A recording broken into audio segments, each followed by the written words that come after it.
নমস্কার, আমি ভাবাই মণ্ডল। আমি আসছি ঢাকা দুর্গাপুর থেকে। আমার বয়স 25 বছর। আমার সমস্যা ছিল যে আমার ব্রেস্ট একটু ছোট ছিল।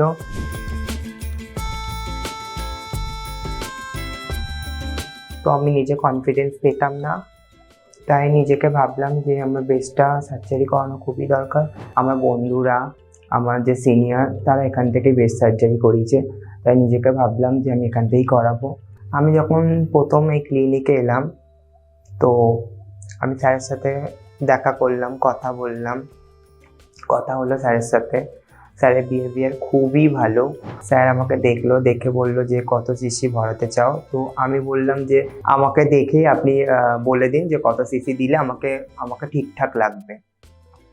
তো স্যারের হাতে আমি ছেড়ে দিয়েছিলাম। তো আমাকে 380 সিসি দিয়েছে।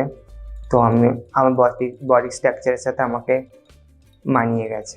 সার্জারির দিন যেদিন আমি সকালে এলাম, তখন আমার খুবই ভয় করছিল, একটু নার্ভাস ছিলাম, যেহেতু ওটা আমার প্রথম ওটি ছিল। তারপর সার্জারি হয়ে গেল।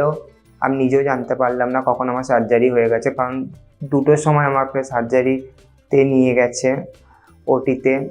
আমার 4টের সময় সার্জারি হয়ে গেছে। অ্যাকচুয়ালি 2 ঘন্টায় সার্জারি কমপ্লিট। আমি নিজেকে দেখলাম, আমি নিজেকে পুরো চেঞ্জই লাগলো। আমার কিছু মনেই হলো না কখন সার্জারি হয়ে গেছে।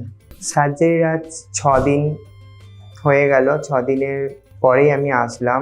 আমার আজকে ফার্স্ট ড্রেসিং ছিল, তো আমি ড্রেসিং করাতেই এসেছি এখানে। তো আমি এখন পুরোপুরি সুস্থ। সার্জারির আগে যেটা আমি দেখতাম, সেটা আমি কনফিডেন্স পেতাম না, কিন্তু এখন যেটা আমি আয়নায় দেখছি, আমি পুরোপুরি স্যাটিসফাই আর পুরোপুরি মন থেকে খুশি। কেউ যদি ব্রেস্ট সার্জারি করাতে চান, তাহলে নিশ্চয়ই এখানে যোগাযোগ করুন। এখানে আমি করিয়েছি, আপনারাও করুন, খুবই ভালো। নমস্কার।